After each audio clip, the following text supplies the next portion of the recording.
Amigos, o Salmo 44, versículo 18, tem uma mensagem muito importante para nós. Está escrito assim: o nosso coração não voltou atrás, nem os nossos passos se desviaram das tuas veredas, falando para Deus. A coisa mais triste é quando a pessoa volta, ela caminha em direção de onde ela veio. Aí não, ela está renegando tudo, ela vai ser uma pessoa muito oprimida. Se você fez isso, peça perdão a Deus, recomece tudo a partir de agora, porque Deus quer lhe dar sucesso.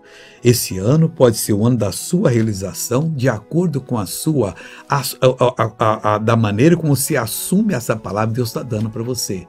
Não volte atrás, nem os seus passos se desviem das veredas divinas, porque Deus lhe colocou numa estrada de luz, de poder, de bênção, que fará de você uma pessoa maravilhosíssima.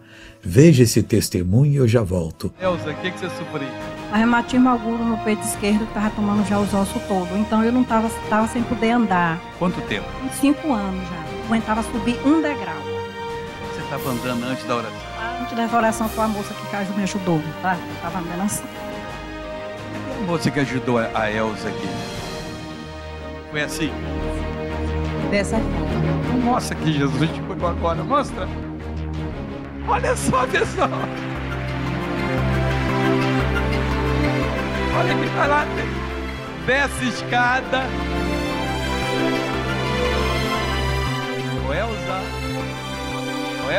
Elza, volta aqui sem ninguém te ajudar a subir a escada. Todo mundo quer ver você subir a escada sem ninguém te ajudar. Olha lá, pessoal. Ah, Jesus, o Senhor é muito lindo. Agora eu quero orar por você, Pai. Nosso coração não pode voltar atrás, Pai.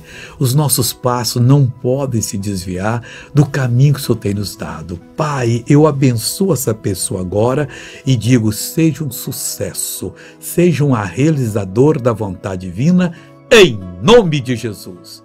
Bom dia.